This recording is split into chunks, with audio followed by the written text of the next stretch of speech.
Welcome to Inner Power Training. Today I'm going to share with you 10 tips and tricks for manifesting. I'm sharing it because I've been working on a new book all about manifesting health, wealth, and happiness.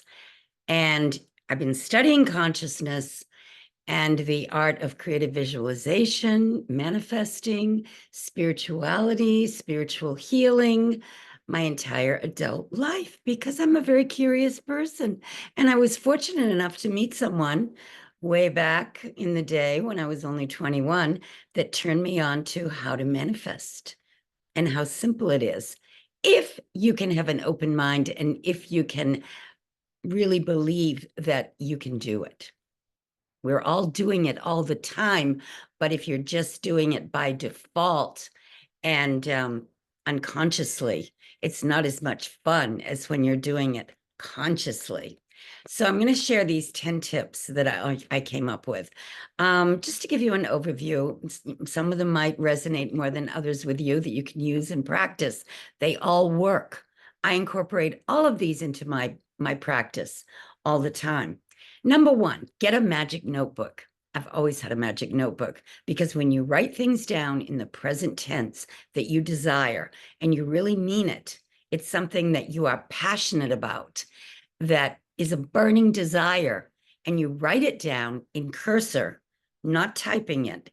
It's better to write it. It somehow connects better with your brain. They've done studies at Harvard and big universities.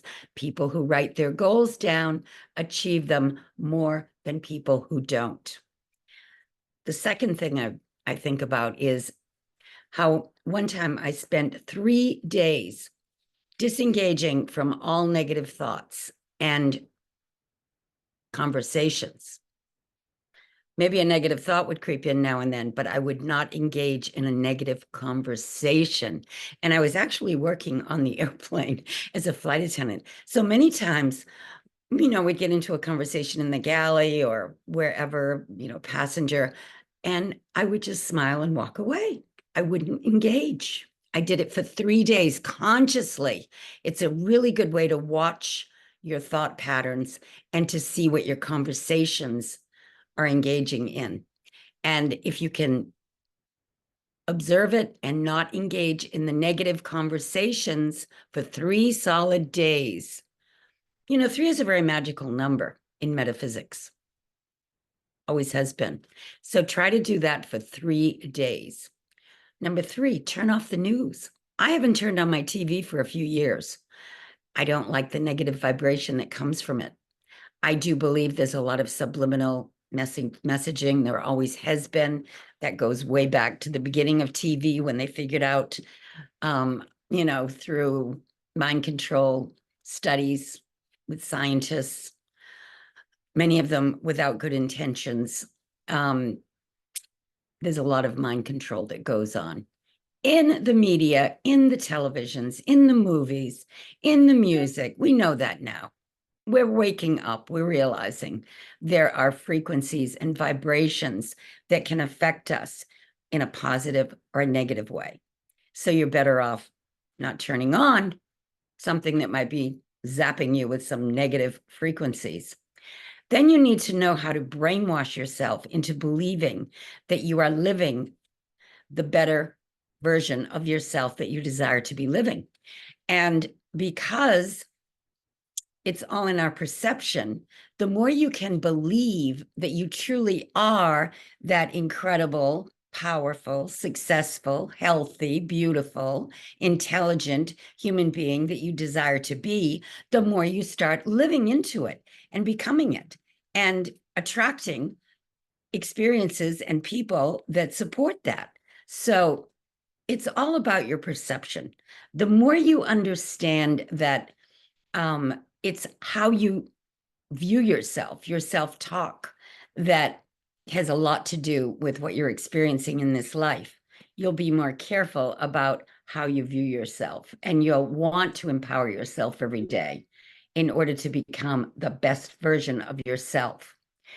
You can use sleep time to reprogram. This is number 5. You sleep, what, a third of your life away? If you're sleeping 8 to 10 hours a night, it's a lot of time spent snoozing.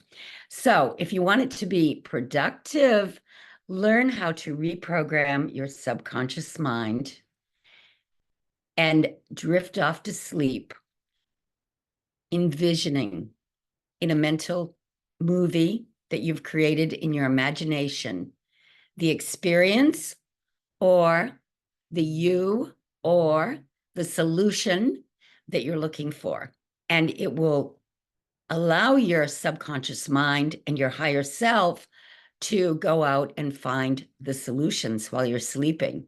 You'll have mystical, magical experiences if you learn how to use your mind every night to go to sleep, drifting off, visualizing something really positive. Don't go to sleep angry. Don't go to sleep in a negative state, tossing and turning. Not good, because we attract into our experience what we've got programmed into our subconscious mind.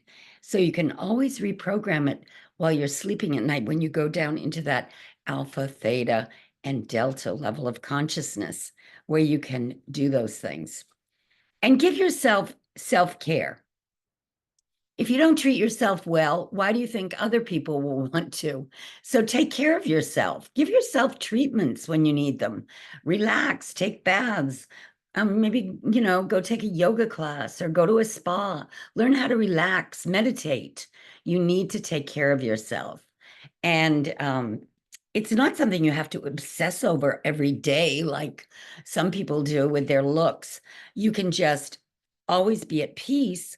And then when something comes up that's enjoyable, like going for a walk, being in nature, eating something delightful, having a conversation with someone you enjoy being with, it will be a natural thing. Don't treat yourself badly. Learn how to treat yourself well and be optimistic about your life. Okay, self-inquiry. When you learn how to go within and ask yourself, like Byron Katie taught everyone to do with self-inquiry, how does that thought make you feel? If you're feeling a negative emotion about something, how does it make you feel? Does it make you feel lousy? Well, if it does, then change it. Don't harbor it. Don't dwell on it. Shift your thought to something pleasant.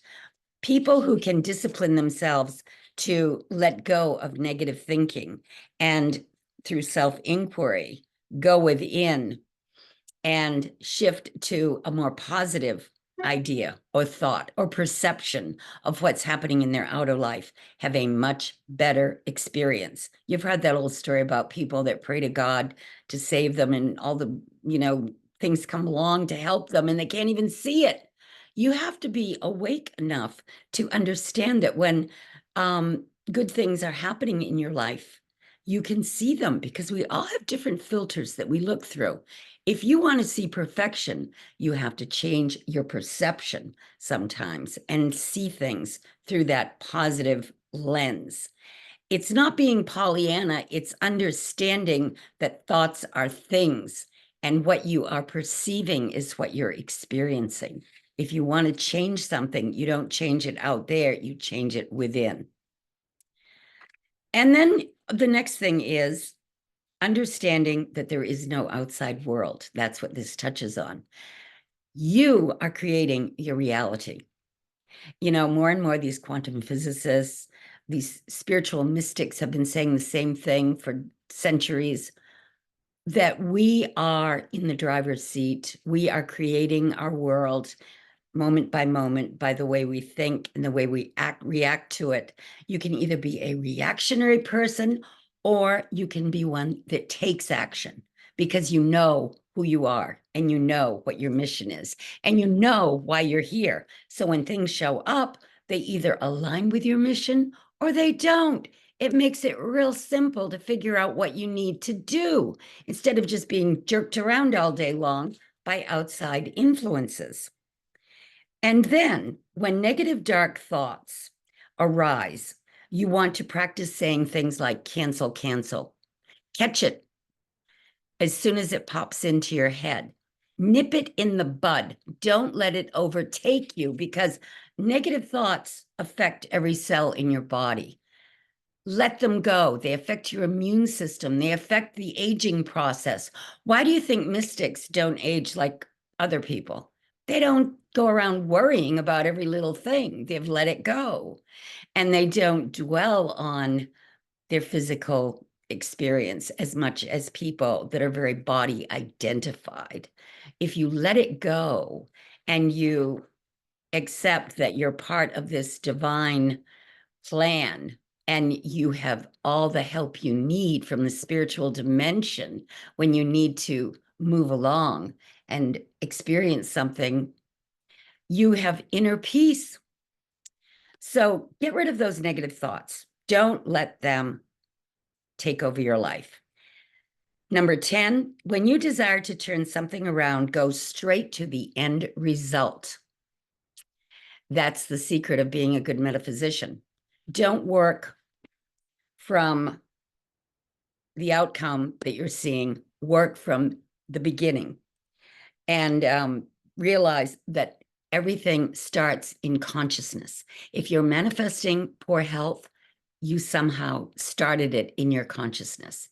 Don't be a victim. Understand that you can be sovereign. You can take charge. You can learn if you'll just open a few books and start studying and listen to the mystics and the teachers. You can take control of your life. It's a spiritual adventure here on planet Earth, and it's a lot more fun when you learn some of the tips for manifesting, because once you get it and the light bulb goes on, you've got it for the rest of your life. And it's a wonderful thing. So I hope you enjoyed these 10 tips. And as soon as my book is finished and online, I'll let you know. And it's going to be fabulous stories about how I got to manifest all kinds of amazing things, and you can do the same thing. And I'll give you the secrets to how you can do it. Because, when I first went on this journey, it was a secret. I had to dig and dig and dig to find out how it works. But once you discover this inner power that we all have, you'll have it for the rest of your life.